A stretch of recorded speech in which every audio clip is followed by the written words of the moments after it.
សួស្តីអ្នកទាំងអស់គ្នាពេលនេះយើងមកបន្តរឿង To Your Eternity ជាបន្តទៀតប៉ុន្តែមុននឹងចូលទៅកាន់ការបកស្រាយខ្ញុំសូមឲ្យអ្នកទាំងអស់គ្នាជួយចុច like ម្នាក់មួយផងអញ្ចឹងកុំឲ្យខាតពេលវេលាយូរយើងចូលទៅកាន់ការបកស្រាយទាំងអស់គ្នាភាវៈនោះក៏ចង់ធ្វើការចាត់សម្លាប់ Google ប៉ុន្តែសំណាងឯ Fushi ក៏បានចូលមកជួយគេទាន់ Fushi ក៏ប្រាប់ឲ្យ Google រត់ចាកចេញពីទីនេះពេលនោះ Google ក៏នឹកឃើញដល់ពាក្យសម្ដីរបស់លោកយាយដែលបានប្រាប់គេអំពីភាវៈដែលបានវាយប្រហារមកលើពួកគេនៅពេលនោះភាវៈនោះក៏ចាប់ Fushi ហើយនិង Google បានប៉ុន្តែ Fushi ក៏ប្រែក្រឡាទៅជាសត្វខ្លាឃ្មុំធ្វើឲ្យពួកគេរត់ចេញមកខាងក្រៅវិញ Google ក៏យកនំពែងដែលធ្លាក់នៅលើដីគប់តម្រង់ទៅក្បាលរបស់ភាវៈនោះប៉ុន្តែឃើញថាវានៅមិនទាន់ស្លាប់ទេភាវៈនោះក៏បានចាប់ Google បោះទៅម្ខាង Fushi ដោយសារតែព្រួយបារម្ភពី Google ខ្លាំងពេកក៏ត្រូវភាវៈនោះចាក់ទម្លុះរាងកាយរបស់គេហើយក៏ស្រូបយករូបរាងក្មេងប្រុសសៗពីគេផងដែរ Google វិញនៅពេលដែលគេធ្លាក់មកដល់ដីគេក៏បានក្អួតចេញស្រាមកជាច្រើនស្រាប់តែពេលនោះភ្លើងក៏ចាប់ផ្ដើមឆេះដោយសារតែនៅទីនោះមានដុំភ្លើងមួយដុំ Google ក៏នឹកឃើញវិធីសាស្ត្រនៅក្នុងការជួយ Fushi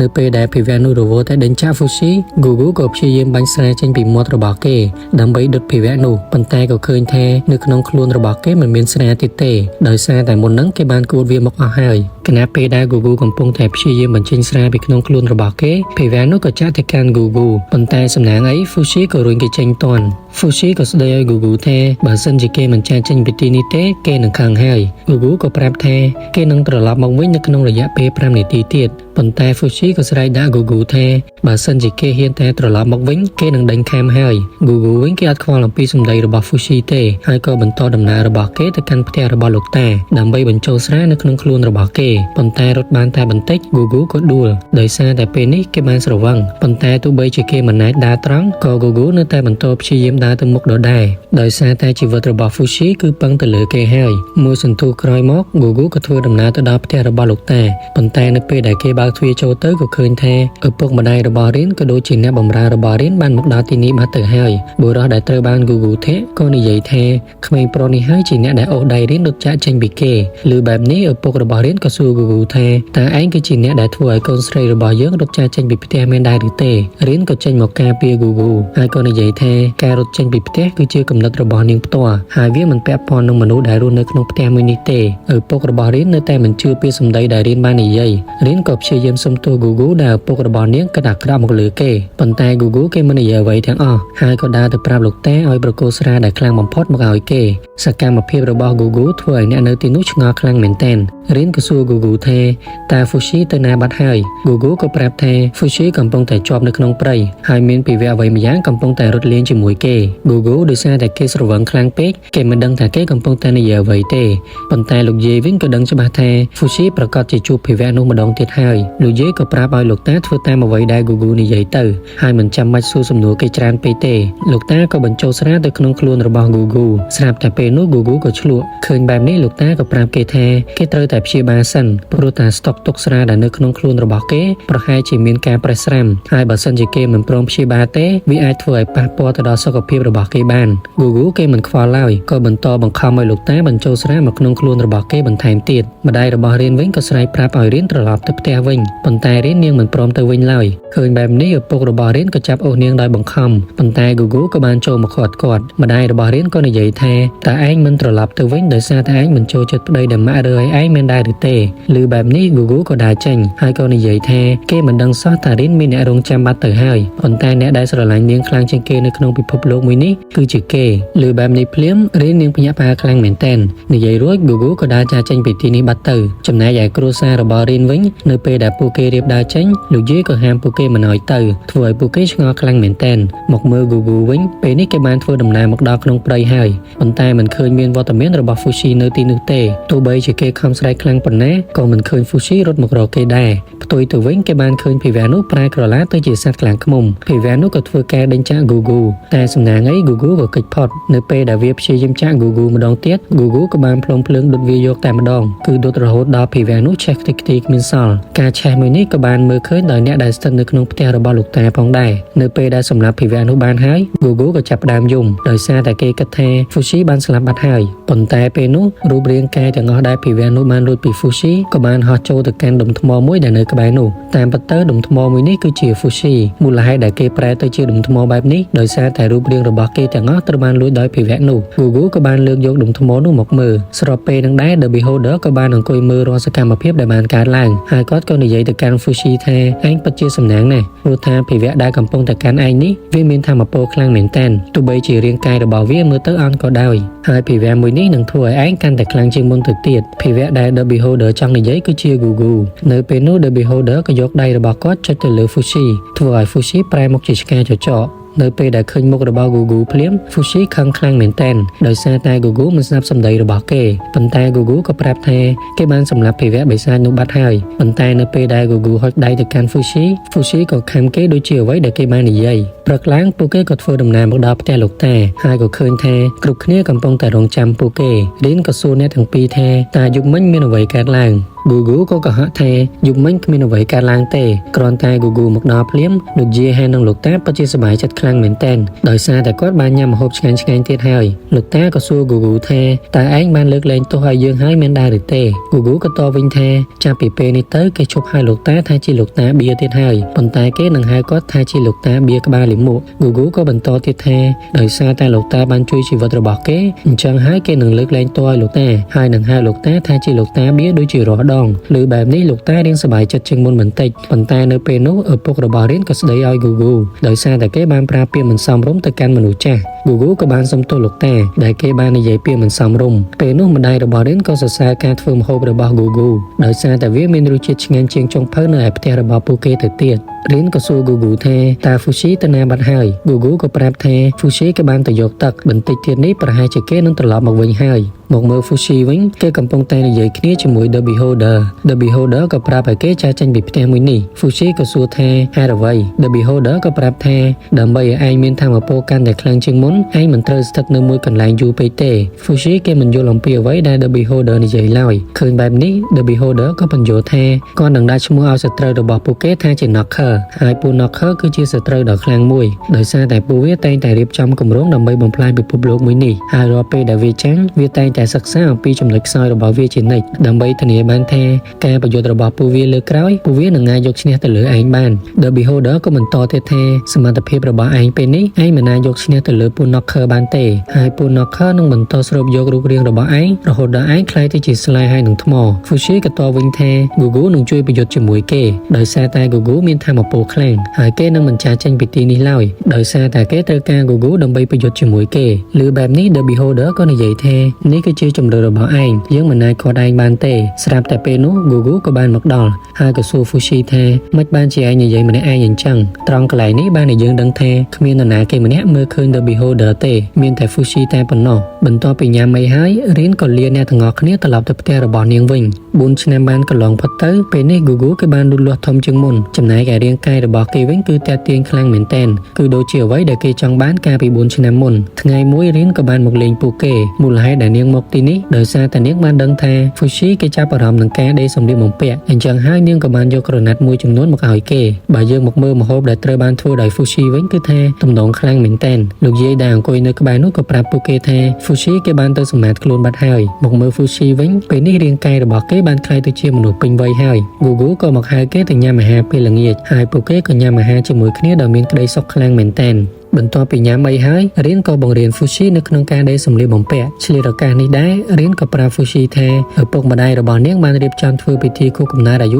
16ឆ្នាំរបស់នាងអញ្ចឹងហើយនាងចង់ឲ្យគេហើយនឹង Google ទៅខួបកំណើតរបស់នាងផង Fushi ក៏ប្រាប់ថាមិនបាច់ភ័យទេគេនឹងប្រាប់រឿងនេះទៅកាន់ Google ឬបែបនេះធ្វើឲ្យរៀនសប្បាយចិត្តខ្លាំងមែនទែននៅក្នុងរយៈពេល4ឆ្នាំនេះ Fushi គេមិនបានប្រែកាយសូម្បីមួយដងអញ្ចឹងហើយវាបានធ្វើឲ្យរូបរាងរបស់គេចាប់ផ្ដើមកើនអាយុហើយមានមូលហេតុចំនួន2ដែល Fushi គេមិនព្រម ប្រែកាយមូលហេតុទី1ដោយសារតែគេមិនបានជួបពូ Knocker ចំណែកឯមូលហេតុទី2ដោយសារតែ Fushi គេបានសម្រេចចិត្តមិនប្រែកាយដោយសារតែគេចង់រស់នៅក្នុងរូបរាងមួយនេះឲ្យដូចជាអ្នកដែលរស់នៅជុំវិញខ្លួនរបស់គេហើយនឹងទទួលបានបទពិសោធន៍ជីវិតដូចជាពួកគេផងដែររៀនក៏បានសួរ Fushi ជាច្រើនទាក់ទងទៅនឹងម្ហូបដែល Gugu ចូលចិត្តហើយនាងក៏មានបំណងនៅក្នុងការដេរសម្លៀកបំពាក់ឲ្យ Gugu ផងដែរប៉ុន្តែ Fushi ក៏ប្រាប់ថា Gugu គេមិនចូលចិត្តពាក់អាវទេពួកគេក៏បន្តជជែកគ្នាអស់ជាច្រើនម៉ោងបើតាមការសន្ទនារបស់ពួកគេបានឲ្យដឹងថារៀននាងនឹងត្រូវរៀបការនៅពេលដែលនាងមានអាយុ16ឆ្នាំហើយនាងនឹងត្រូវរៀបការជាមួយបុរសដែលឪពុកម្ដាយរបស់នាងបានរៀបចំឲ្យប៉ុន្តែរៀននាងមិនចង់រៀបការជាមួយមនុស្សដែលនាងមិនស្រឡាញ់ទេ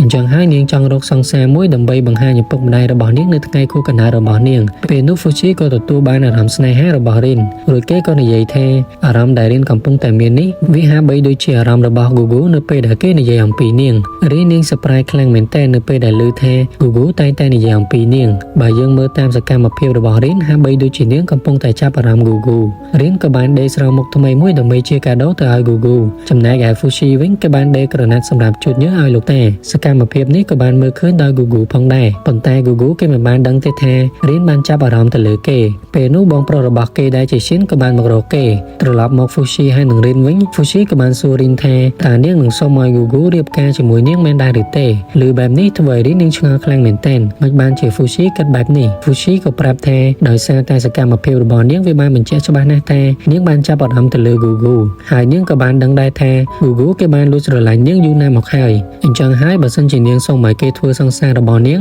នោះ Gugu គេនឹងយកព្រមភ្លាមខណៈពេលនោះលោកតាក៏បានដើរចូលមកឃើញបែបនេះ Fushi ក៏យកក្រណាត់ដែលគេបានដេររួចទៅឲ្យលោកតាចំណែកឯរៀនវិញក៏ចង់យកស្រោមមុខដែលនាងបានដេររួចទៅឲ្យ Gugu ផងដែរប៉ុន្តែពេលដែលនាងដើរចេញទៅក៏ឃើញថា Gugu កំពុងតែនិយាយជាមួយនរណាគេម្នាក់ Shin ក៏បានសួរសុខទុក្ខ Gugu ប៉ុន្តែ Gugu ក៏ស្រែកសួរគេថាហេតុអ្វីបានជាឯងមកទីនេះតើឯងមកទីនេះដើម្បីរៀបរាប់អារម្មណ៍សម្រាមរបស់ឯងមែនដែរឬទេ Shin ក៏បានសុំទោស Gugu ហើយក៏និយាយថាបងក៏មិនដឹងថាពេលនោះបងគិតអីដែរបានជាបងធ្វើបែបនេះហើយឯងមានសិទ្ធិគ្រប់គ្រាន់នៅក្នុងការខឹងបងព្រោះតែបងប្រុសម្នាក់នេះមិនបានបំពេញកាតព្វកិច្ចធ្វើជាបងប្រុសដ៏ល្អម្នាក់ហើយនៅថ្ងៃដែលឯងបានប្រគល់ចិញ្ចៀននេះមកឲ្យបងក៏បានដឹងភ្លាមថាចិញ្ចៀនមួយនេះវាមិនស័ក្តិសមសម្រាប់បងទេដូច្នេះហើយថ្ងៃនេះបងនឹងប្រគល់ចិញ្ចៀនមួយនេះទៅឲ្យឯងវិញ Gugu ក៏ទះចិញ្ចៀននោះចេញមូលហេតុដែល Shin មកទីនេះគឺគេចង់ចាប់ផ្ដើមសារជាថ្មីជាមួយ Gugu ព្រោះថាពេលនេះគេមានការងារមួយដ៏ពិតប្រាកដហើយគេក៏សង្ឃឹមថា Gugu នឹងបន្តធ្វើជាបងប្អូនរបស់គេទៀត Gugu ក៏បដិសេធហើយក៏និយាយថាពេលនេះគេលែងត្រូវការអ្វីទៀតហើយដោយសារតែគេមានមនុស្សនៅជុំវិញខ្លួនគេជាច្រើនដែលតែងតែព្រួយបារម្ភនិងយកចិត្តទុកដាក់ទៅលើគេនិយាយរួច Gugu ក៏ដើរចេញឃើញបែបនេះ Shin ក៏និយាយថាបើសិនជាថ្ងៃណាមួយឯងត្រូវការបងនឹងមកជួយឯងជានិច្ចនៅពេលដែល Gugu ទៅធ្វើការបាត់ Shin ក៏បានយកចិញ្ចៀនដែល Gugu ឲ្យគេកាលពីលើកមុនទៅឲ្យលោកតាហើយក៏ប្រាប់លោកតាឲ្យជួយប្រគល់វាទៅឲ្យ Gugu ជំនួសគេផងរៀនដែលនៅក្បែរនោះគ្រាន់តែឃើញចិញ្ចៀននោះភ្លាមនាងក៏ដឹងថាចិញ្ចៀននេះគឺជាចិញ្ចៀនដែលនាងបានឲ្យទៅក្មេងប្រុសម្នាក់ដែលលក់ផ្លែឈើនៅឯក្នុងភូមិនៅពេលនេះរៀនដឹងហើយថា Gugu គឺជាក្មេងប្រុសដែលនាងធ្លាប់ជួបកាលពីនាងនៅក្មេងរៀនក៏សុំលោកតាដើម្បីយកចិញ្ចៀននេះទៅឲ្យ Gugu តែនៅពេលដែលនាងទៅដល់ក៏ឃើញថា Gugu គេកំពុងតែដេកឆ្លៀតឱកាសនេះរៀនក៏បានដេកមើលមុខរបស់គេបន្ទាប់ពីមើលអស់ចិត្តហើយនាងក៏បានយកចិញ្ចៀននោះទៅពាក់ឲ្យគេប៉ុន្តែក៏ឃើញថាដៃរបស់ Gugu ធំជាងចិញ្ចៀននោះទៅទៀតប៉ុន្តែរៀនក៏នៅតែព្យាយាមបន្តរុញវាទៀតរហូតធ្វើឲ្យឈឺចាប់ខ្លាំងពេក Gugu ក៏ភ្ញាក់ហើយក៏សួររៀនថាតើនាងកំពុងតែធ្វើអ្វីរៀនក៏ប្រាប់ Gugu ថានេះគឺជាឱកាសរបស់គេនៅក្នុងការតាមញ៉ែនាងហើយព្រោះតែនៅបន្តិចទៀតនេះឪពុកម្ដាយរបស់នាងនឹងបង្ខំឲ្យនាងរៀបការហើយ Gugu គេអៀននឹងកាំងខ្លាំងមែនទែននៅពេលដែលរៀននិយាយបែបនេះទៅកាន់គេ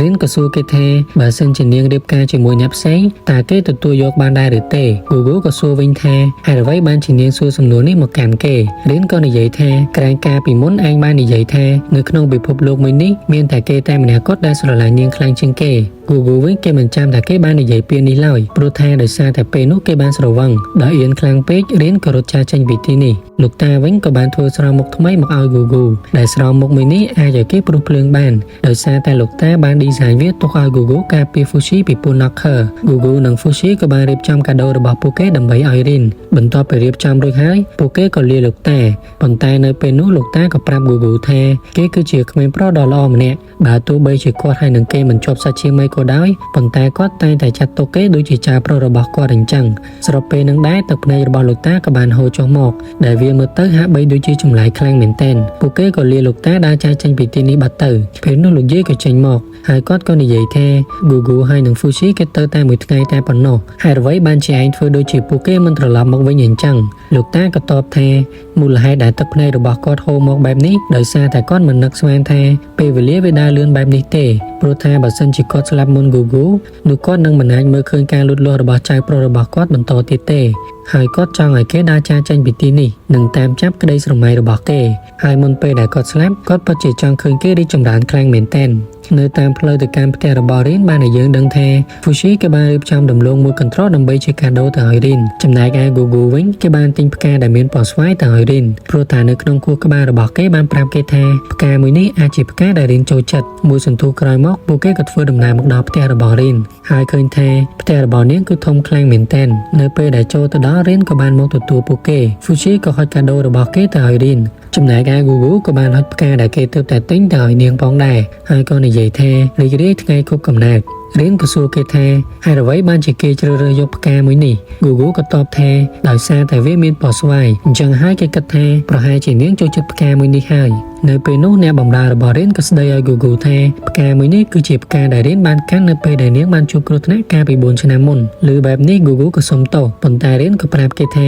វាមិនអីទេហើយនាងក៏ដើរចាកចេញពីទីនេះបាត់ទៅនៅពេលនោះក៏មានបុរសម្នាក់ក៏បានមកប្រាប់ Google ឲ្យដោះស្រង់មុខរបស់គេចេញព្រោះតែនៅទីនេះគឺជាពិធីខួបកំណើតមិនមែនជាកន្លែងសម្រាប់បង្ហាញម៉ូដទេ Google ក៏ប្រាប់ថាគេក៏បានដឹងរឿងនេះដែរប៉ុន្តែគ្រាន់តែគេមិនអាចដោះវាបានលើបែបនេះបុរសនោះក៏ស្ទុះមកចាប់ទាញស្រោមមុខរបស់ Google យកតែម្ដងរហូតដល់ Google ធ្លាក់ចូលទៅក្នុងអាងទឹកឃើញបែបនេះរៀនក៏យកកន្សែងមកឲ្យគេរួចនាងក៏ត្រឡប់ទៅវិញបាត់ទៅពេលនោះឪពុកម្ដាយរបស់រៀនក៏បានណែនាំអនាគតគូដណ្ដឹងមកដល់រៀនធ្វើឲ្យរៀននាងសែតខ្លាំងមែនទែនសកម្មភាពសន្ទនារបស់រៀនហើយនឹងអនាគតគូដណ្ដឹងរបស់នាងក៏បានឃើញដោយ Google ផងដែរដោយសែតខ្លាំងពេក Google ក៏ប្រាប់ Fushi ថាពួកគេគួរតែត្រឡប់ទៅផ្ទះវិញហើយប៉ុន្តែ Fushi ក៏បដិសេធដោយសារតែគេចង់ញ៉ាំម្ហូបជាច្រើនទៀតឃើញបែបនេះ Google ក៏ដែរមកចាំ Fushi នៅឯខាងក្រៅមួយសន្ទុះក្រោយមករៀនក៏បានមកជួបគេហើយក៏សួរគេថាហេតុអ្វីបានជាគេចង់ត្រឡប់ទៅវិញលឿនយ៉ាងនេះតើវាមកពីរឿងដែលបានកើតឡើងមុននឹងមែនដែរឬទេ Google ក៏ឆ្លើយថាវាមិនអីទេព្រោះថាគេតែងតែជួបរឿងនេះជាញឹកញាប់អញ្ចឹងហើយវាប្រៀបបានដូចជារឿងធម្មតាសម្រាប់គេអញ្ចឹង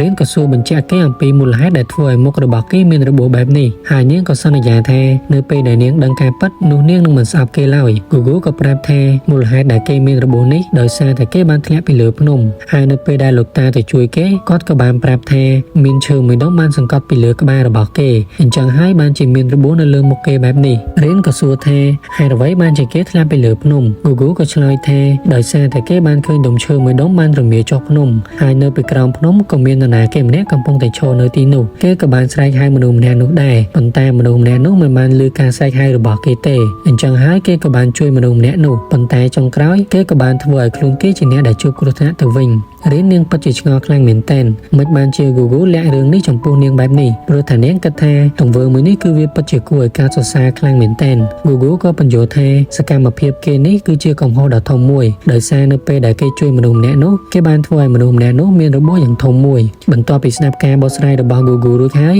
ពេលនេះរៀនដឹងហើយថាអ្នកដែលបានរុញនាងកាលពី4ឆ្នាំមុនគឺជា Google រៀនក៏និយាយថានាងមានពីជាច្រើនដែលត្រូវនិយាយប្រាប់គេស្រាប់តែពេលនោះកន្លែងដែលពួកគេឈរក៏បានបាក់ឃើញបែបនេះ Google ក៏ច្រានរៀនចេញធ្វើឲ្យគេធ្លាក់ចុះមកខាងក្រោម Fushi វិញ The Beholder ក៏បានលេចវត្តមានចេញមកហើយក៏ប្រាប់គេថាពូ Knocker បានមកដល់ទីនេះហើយវគ្គនេះក៏ចាប់តាំងកន្លែងហ្នឹងអញ្ចឹងយើងមានតែរងចាំនៅវគ្គក្រោយតែប៉ុណ្ណោះបើអ្នកទាំងអស់គ្នាពេញចិត្តនៅវីដេអូមួយនេះកុំភ្លេចជួយចុច like និង subscribe ម្នាក់មួយផងជួបគ្នានៅវីដេអូក្រោយ